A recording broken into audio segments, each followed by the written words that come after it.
Guys आज जो section करवाऊंगा वो काफ़ी इंपॉर्टेंट सेक्शन है। ये सेक्शन आपको कंपनी के अंदर मिलेगा ही मिलेगा। इसका नाम है section 194C TDS on contract. ठीक है, 194C टीडीएस ऑन कॉन्ट्रैक्ट। यहाँ पे कई सारी बातें हैं जो आपको समझनी पड़ेंगी। सबसे पहले क्या कॉन्ट्रैक्ट क्या होता है, किन वर्क के लिए कॉन्ट्रैक्ट करें, और फिर वो टीडीएस के पॉइंट ऑफ व्यू से कॉन्ट्रैक्ट का मतलब क्या है। देखो दोस्तों, सबसे पहले टीडीएस ऑन कॉन्ट्रैक्ट। सेक्शन क्या बताया मैंने आपको, सेक्शन 194C। यानी कि अगर आपने कोई कॉन्ट्रैक्ट किया है और वो एक लिमिट से ऊपर किया है, बिल आया आपके पास, तो टीडीएस कटेगा। जैसा कि हमने प्रीवियस वीडियोस में देखा है आपने कि सेक्शन 194J के अकॉर्डिंग टीडीएस कटता है कब, जब बिल आएगा आपके पास 30,000 से ऊपर किसी प्रोफेशनल का या टेक्निकल बिल का। ठीक है, टेक्निकल सर्विसेज का।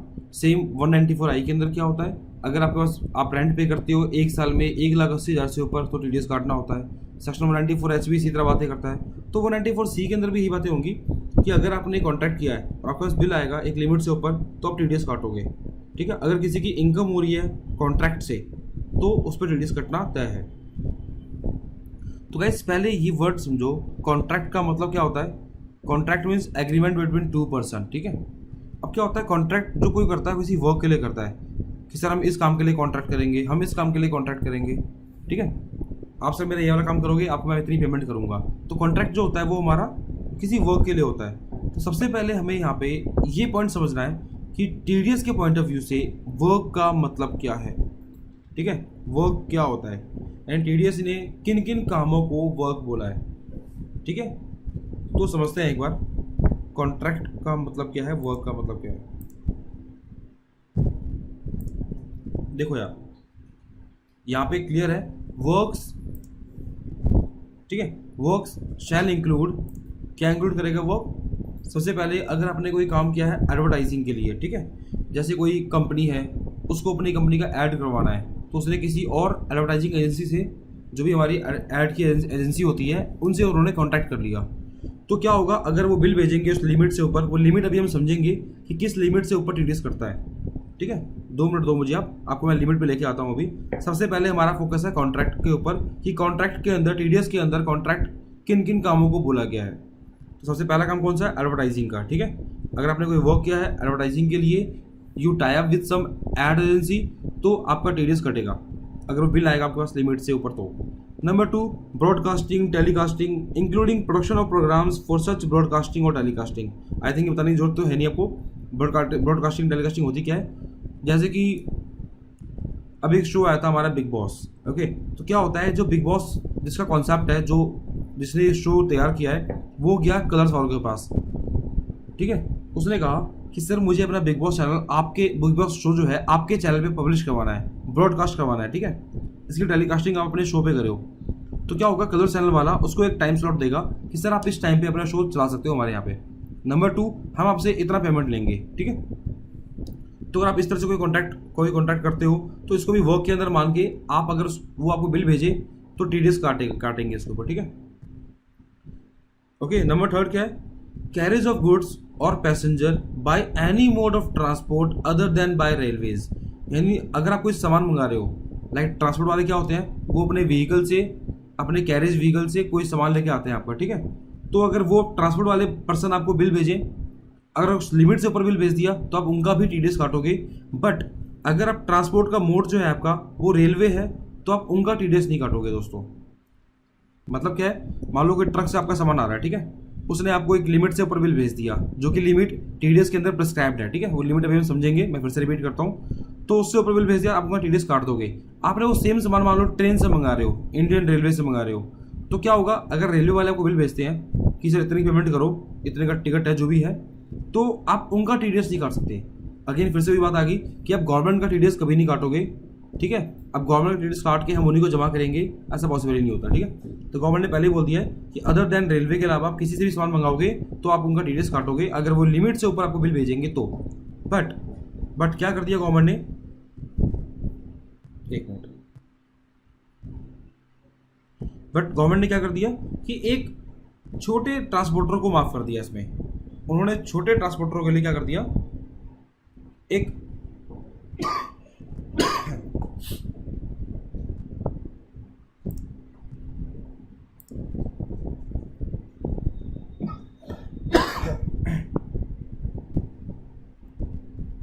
ओके तो उन्होंने छोटे ट्रांसपोर्टर को क्या कर दिया, उनको थोड़ा सा एक्स्ट्रा फैसिलिटी दे दी। वो क्या कि अगर आपके पास no TDS of transport operator, ठीक है, टीडीएस नहीं कटेगा ट्रांसपोर्टर ऑपरेटर का, वेयर सच कॉन्ट्रैक्टर ऑन्स 10 और less goods carriages at any time during the previous year and furnish a declaration to that effect along with his PAN if PAN is provided। ठीक है दोस्तों, basically यहाँ पे ये बात समझनी है आपको कि जो भी कैरेज, जो भी ट्रांसपोर्टर ऑपरेटर है, अगर उसके पास 10 या 10 से कम कैरेजेस हैं, 10 या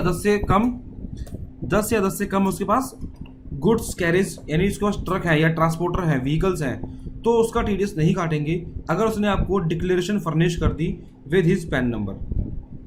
ओके, तो आई थिंक बातें क्लियर होंगी कि आप ट्रांसपोर्टरों का टीडीएस काटोगे अगर वो आपको उस लिमिट से ऊपर बिल भेजेंगे तो, बट आप उन ट्रांसपोर्टर को छोड़ दोगे जिन्होंने आपको एक डिक्लेरेशन भेजी हो कि सर हमारे पास 10 या 10 से कम है गुड्स कैरेज इनवर्ड है, गुड्स आपके व्हीकल्स हैं, तो आप उनका टीडीएस नहीं काटोगे अगर वो आपको एक डिक्लेरेशन फॉर्मेट फिल करते हैं, साथ में अपना पैन इनक्लोज करते हैं उसमें। ठीक है, तो गाइस जो फॉर्मेट होता है ना उसका, जो इनको फिल करना होता है, वो हमारा कुछ इस तरीके से होता है, वो भी देख लो एक बार आप। उनको बेसिकली कुछ इस तरीके का फॉर्मेट एक फिल करना होता है जो कि नेट पे आपको इजीली मिल जाएगा। अगर आप चाहो तो आपको मैं मेल भी कर दूंगा, आप मुझे खाली इंटीमेट डाल देना, अपनी मेल आईडी सेंड कर देना। ओके, तो यहाँ पे इनको भरना होता है non deduction of tax at source. ठीक है, टीडीएस मत काटो हमारा 184C के अंदर, बिकॉज आई एम डिक्लेयरिंग, मैं डिक्लेयर कर रहा हूँ यहाँ पे कि मेरे पास 10 या 10 से कम गुड्स हैं, कैरेज व्हीकल्स हैं मेरे पास। ठीक है, अगर आपके पास 10 या 10 से कम व्हीकल्स होंगे तो आपका टीडीएस नहीं कटेगा, बट उसके लिए आपको गाइस डिक्लेरेशन करनी पड़ेगी, डिक्लेयर करनी पड़ेगी जो आपका टीडीएस काट रहा है उसके पास ये फॉर्म सबमिट करना होगा। इस फॉर्म को फिल करके साथ में पैन कार्ड की कॉपी लगाओ, ठीक है, और आप उसको हैंड ओवर कर दो तो आपका टीडीएस नहीं कटेगा। तो गाइस यहाँ पे फॉर्म्स बहुत सिंपल है, पढ़ना है, देख लो। जो पेयर है उसका नाम यहाँ पे आ जाएगा, मैंने फॉर्मेट एक पूरा फिल कर दिया इसको ऑलरेडी। ठीक है, फिर जो भी XYZ का नाम हो, N2MS जो भी आपका कंपनी का नाम हो, सैंपल ट्रांसपोर्ट एजेंसी, ठीक है, मान लो आप। उसके अलावा आप ऑथराइज कर रहे हो, यहाँ पे आपका नाम आ जाएगा कि आपके पास 10 या 10 से कम व्हीकल्स थे इस फाइनेंशियल ईयर के अंदर। ओके, आप यहाँ पे पैन कार्ड की कंपनी का पैन कार्ड का नंबर लिखो अपना, ठीक है, और उसके बाद यहाँ पे साइन वन करके आप उसको हैंड ओवर कर दो। ठीक है, बहुत सिंपल फॉर्मेट है, प्लेस डेट डाल के अपना फिल कर देना फॉर्म को। ठीक है गाइस, तो ये फॉर्म फिल करना आपने। ये फॉर्म भरने के बाद साथ में आपने पैन कार्ड की कॉपी लगानी है और दोनों आपने इन दोनों को सबमिट कर देना है पेयर के पास, डायरेक्टर के पास, तो आपका टीडीएस नहीं कटेगा। तो ये बातें हमने क्लियर कर ली अपनी कि अगर आपका कॉन्ट्रैक्ट हुआ है एडवर्टाइजिंग के लिए, ब्रॉडकास्टिंग के लिए, कैरेज ऑफ गुड्स के लिए, तो आप टीडीएस काटोगे, बट इनको थोड़ा सा आप ये रियायत दे दी जिनके पास 10 या 10 से कम व्हीकल्स हैं। नंबर 2, कैटरिंग के लिए आपने कोई कॉन्ट्रैक्ट साइन किया है, कैटरिंग वर्क के लिए, तो भी टीडीएस कटेगा आपका। ठीक है, अगर वो लिमिट से ऊपर बिल आया तो। साथ में एक बात और भी है इसमें जो कि समझने वाली बात है, मैन्युफैक्चरिंग और supplying a product according to the requirement और specification of a customer by using material purchased from such customer. Okay guys, तो जो यहाँ बात लिखी गई है उसको मैं आपको समझा देता हूँ। वो ये लिखा हुआ है इसमें कि मान लो आपके पास एक ABC कंपनी आई, इस कंपनी ने, मान लो इस कंपनी का काम है गारमेंट्स का, इस कंपनी ने एक टेलर को पकड़ा, एक टेलर वाली कंपनी को पकड़ा जो कपड़े को स्टिच करते हैं, सिलते हैं, और इनको कहा कि जी हमारे ये शर्ट्स हैं, इनको आप सील दो, इनको आप स्टिच कर दो। ठीक है, ओके दोस्तों, और साथ में इन्होंने क्या किया, इन्होंने कपड़ा भी दिया उसको, मटेरियल भी इन्होंने दिया उसको, और रिक्वायरमेंट भी इन्हीं की होती है। अगर आप ही मटेरियल दे रहे हो और आपकी रिक्वायरमेंट है, आपकी स्पेसिफिकेशन है, और ये आपका सब वर्क हैंड ओवर कर दे, काम करके आपको हैंड ओवर कर दे, तो गाइस क्या होगा, ये आपका वर्क के अंदर माना जाएगा, ये कॉन्ट्रैक्ट मान लिया जाएगा। ठीक है। जैसे कि मान लो मुझे एक टेबल बनवानी है, ठीक है। मैं गया कारपेंटर के पास, मैंने कहा सर मुझे इस डिज़ाइन की टेबल चाहिए, आप ये टेबल बना के मुझे हैंड ओवर कर दो। ये कारपेंटर गया किसी और के पास, वहाँ से ये मटेरियल लेके आया, कोई और पर्सन है, अदर पर्सन है, वहाँ से मटेरियल लेके आया और इसने आपके स्पेसिफिकेशन के अकॉर्डिंग डिज़ाइन तैयार कर दिया और आपको हैंड ओवर कर दिया। तो गाइस ये सिंपली एक सेल मानी जाएगी, ये कॉन्ट्रैक्ट नहीं माना जाएगा टीडीएस के पॉइंट ऑफ व्यू के अकॉर्डिंग, ठीक है। हाँ, अगर आप इसी को समझो, आपने टेबल बनवानी है, आपने इसको बताया कि सर मुझे इस डिज़ाइन की टेबल चाहिए, यहाँ पे ड्रॉर चाहिए, यहाँ पे ये चाहिए, आपकी स्पेसिफिकेशन है और आप ही दोस्तों उसको मटेरियल भी दे रहे हो जो इस टेबल को बनाने में हेल्प करेगी इस कारपेंटर की, ठीक है। तो क्या होगा, मटेरियल भी आप ही दोगे, रिक्वायरमेंट भी आपकी होगी और ये आपका काम करके आपको हैंडओवर कर देगा। तो ये वर्क मान लिया जाएगा टीडीएस के अकॉर्डिंग, कॉन्ट्रैक्ट के अंदर इंक्लूड कर लिया जाएगा। और अगर ये कारपेंटर आपको एक लिमिट से ऊपर बिल देगा तो आप इसका टीडीएस काट दोगे, ठीक है। तो आई थिंक सेल के अंदर, वर्क के अंदर आपको डेफिनेशन क्लियर होगी। अगर मटेरियल आप दे रहे हो, साथ में रिक्वायरमेंट भी आपकी है, तो ये वर्क मान लिया जाएगा। अगर आप मटेरियल नहीं दे रहे, रिक्वायरमेंट आपकी है, स्पेसिफिकेशन आपकी है, तो कॉन्ट्रैक्ट नहीं माना जाएगा, सिंपली सेल मानी जाएगी, ठीक है गाइज। तो ये बातें हैं हमारी वर्क के अंदर। हमने क्लियर कर लिया कि कॉन्ट्रैक्ट के अंदर किन किन कामों को हम कॉन्ट्रैक्ट बोलेंगे, वर्क बोलेंगे, ठीक है। नाउ अब बारी आती है कि वो लिमिट क्या है जब टीडीएस कटेगा, जिस लिमिट से ऊपर हमारा टीडीएस कटेगा। तो दोस्तों वो लिमिट यहाँ पे सेट है 2। टीडीएस जो है सेक्शन 194C के अकॉर्डिंग 2 रेट से कटता है, एक तो 1% और एक 2%। जिसका आप टीडीएस काट रहे हो दोस्तों, अगर वो इंडिविजुअल है तो उसका टीडीएस काटोगे आप 1%। इसके अलावा अदर्स के लिए 2%, यानी कंपनी के लिए 2%। जी बात है, फिर से क्लियर करता हूं आपको कि आप जिनका, आप कौन होगे, आप पेयर होगे, आप डिडक्टर रहोगे। डिडक्टर जिनका टीडीएस काटेगा उसको चेक करना होगा डिडक्टी के बारे में, ओके, कि डिडक्टी कौन है, डिडक्टी इंडिविजुअल है या फिर अदर है। अगर डिडक्टी इंडिविजुअल या अदर हुआ तो क्या होगा, अगर वो इंडिविजुअल है तो उसका टीडीएस कटेगा 1%, अगर वो अदर है तो उसका टीडीएस कटेगा 2%, ओके। तो बहुत सिंपल सा कॉन्सेप्ट है यहाँ पे कि डायरेक्टर को चेक करना होगा डायरेक्टरी के बारे में, जिनका टीडीएस काटना है उसको, ठीक है। 1% या 2% वहाँ मैटर करता है। अच्छा, किस लिमिट से ऊपर काटेगा वो देखो यहाँ पे। अगर दोस्तों आपको, जिससे आपने कॉन्ट्रैक्ट साइन किया है, उसने आपको बिल भेज दिया, सिंगल बिल अगर 30,000 से ऊपर का आ गया तो आप टीडीएस काट दोगे, ठीक है। और एग्रीगेट, यहाँ पे एक लिमिट और दे दी गवर्नमेंट ने, एग्रीगेट 1 लाख से ऊपर अगर बिल आ गया तो भी टीडीएस कट जाएगा, ओके।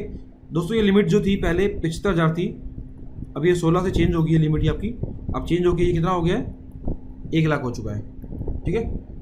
तो कहीं भी आप 75 देखो तो था, बट वो पहले का था, उसको अब चेंज छोड़ देना, अब 1 लाख में फोकस करना है आपने, ओके।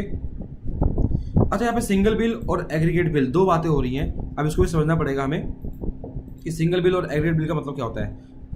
एग्रीगेट का मतलब होता है सम ऑफ ऑल बिल्स, यानी जितने भी बिल्स भेजे हैं उन सबका ऐड करके देखो। अगर वो एक साल में 1 लाख से ऊपर होता है तो टीडीएस काटेंगे, और कोई सा भी बिल अगर 30,000 से ऊपर हो जाएगा तो भी टीडीएस कटेगा। तो देखो, जैसे मान लो मैं गया कारपेंटर के पास, कारपेंटर ने मुझे पहला बिल भेज दिया, मान लो लेट्स से, छोटा कर लेते हैं, लेट्स से 20,000 रुपये का। तो क्या मैं इस बिल पे टीडीएस काटूंगा? बिल्कुल नहीं काटूंगा, क्योंकि दोस्तों ये जो बिल है वो सिंगल बिल लिमिट से भी कम है, 30,000 से भी कम है, और एग्रीगेट से भी कम है, 1 लाख से भी कम है। सेम उसी कारपेंटर ने दोस्तों मुझे दोबारा बिल भेज दिया 20,000 रुपये का। तो क्या आप टीडीएस काटूं? तो मैं टीडीएस अब भी नहीं काटूंगा, क्योंकि सिंगल बिल लिमिट क्या है, 30,000। अभी सिंगल बिल की लिमिट क्या है हमारी, 20,000 ही है, और एग्रीगेट की लिमिट कितनी है, 1 लाख, और हमारा एग्रीगेट कितना हो गया, 40,000, ठीक है दोस्तों। टीडीएस यहाँ भी नहीं कटेगा गाइस। सपोज करो तीसरा बिल आ गया, वो आ गया इसका 30,000 रुपये का, तो क्या आप टीडीएस काटेंगे? सिंगल बिल लिमिट के अकॉर्डिंग तो बिल्कुल नहीं कटेगा, क्योंकि 30,000 से ऊपर का बिल नहीं है। क्या एग्रीगेट में कटेगा? एग्रीगेट मीन्स क्या होता है, सम ऑफ ऑल बिल्स, कि उस पर्सन ने, ओबीसी कंपनी ने मुझे एक साल में कितने बिल भेजे वो देखना पड़ेगा हमें। तो 20, 20, 40 और 30, 70, अभी भी लिमिट इससे कम है, 1 लाख से कम है। तो आई थिंक आपको वर्ड्स क्लियर होगा सिंगल बिल का मतलब क्या होता है, सिंगल बिल और एग्रीगेट बिल,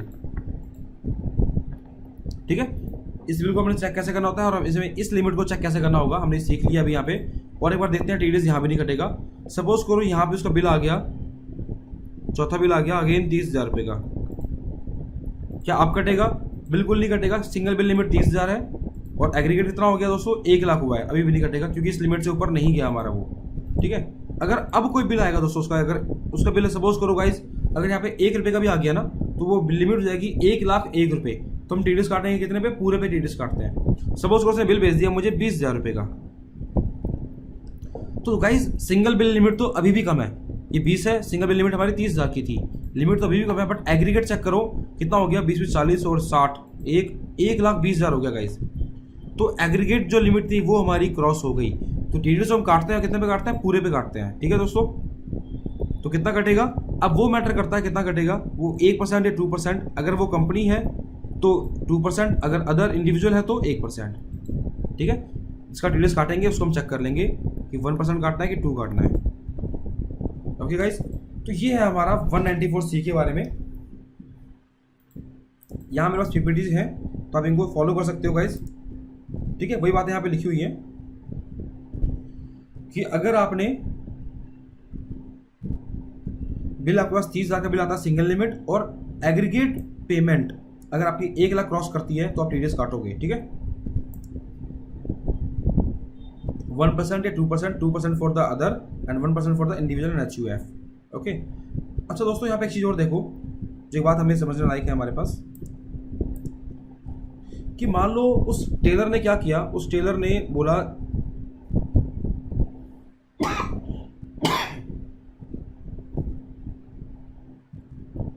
उस टेलर ने बिल बनाया और बिल के अंदर जो मटेरियल एंड सर्विस थी, टेलर अपने सर्विस चार्ज भी तो लेगा, तो टेलर ने बिल और सर्विस चार्ज उसने अलग से शो नहीं किया।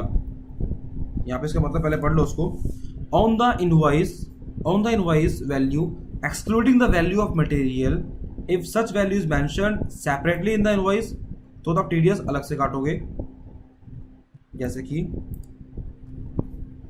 मान लो टेलर ने मटेरियल लिया था 2 लाख रुपए का और सर्विस लगाई उसने अगेन 20,000 रुपये की, बट उसने बिल में क्या कर दिया? बिल में इकट्ठे भेज दिया उसने 2,20,000 करके, उसने अलग से मेंशन ही नहीं किया, तो TDS पूरे पे काटोगे 2,20,000 पे। बट अगर बिल के अंदर मेंशन है कि जी 2 लाख रुपए सर मटेरियल के और 20,000 रुपये सर्विस के, तो इस 20,000 पे TDS नहीं काटोगे, आप खाली TDS काटोगे इस वाले पार्ट पे। ओके, तो ये छोटी छोटी बातें हमें जो हमें ध्यान रखनी होंगी। सबसे पहला, अगर ऑपरेटर के पास 10 या 10 से कम व्हीकल्स हैं और वो आपको डिक्लेयर करता है with A format with pan number, तो आप उसका TDS नहीं काटोगे। इसके अलावा आप सबका काटोगे। इंडियन रेलवे को छोड़ सकते हो आप, छोड़ना है उसको, ऑप्शन नहीं है, मैंडेटरी है, छोड़ना ही पड़ेगा। ओके, साथ में TDS इसका काटोगे आप तो चेक करना है कि वो हमारे वर्क के अकॉर्डिंग है या नहीं है। अगर वर्क है तो TDS कटेगा। अगर वो आपको बिल भेजता है 1 साल में 30,000 से ऊपर, कोई भी सिंगल बिल या फिर एग्रीगेट, उसका लिमिट क्रॉस होती है आपकी 1 लाख से ऊपर, तो या 1 और 2% कटता TDS। अगर वो 1% यानी आप किसी इंडिविजुअल काटोगे तो 2% फॉर द अदर यानी कंपनी के लिए। ओके दोस्तों, तो ये है हमारा 194C के अकॉर्डिंग। तो हमारा यहाँ पर 194C क्लियर हो गया है। अगर कुछ भी डाउट्स रहते हैं, आपको कोई क्वेरी है आपकी, तो आप मुझे मेल करो या मेरे YouTube चैनल के अंदर आप कमेंट में डालो उसको, मैं उसका रिप्लाई पक्का करूँगा।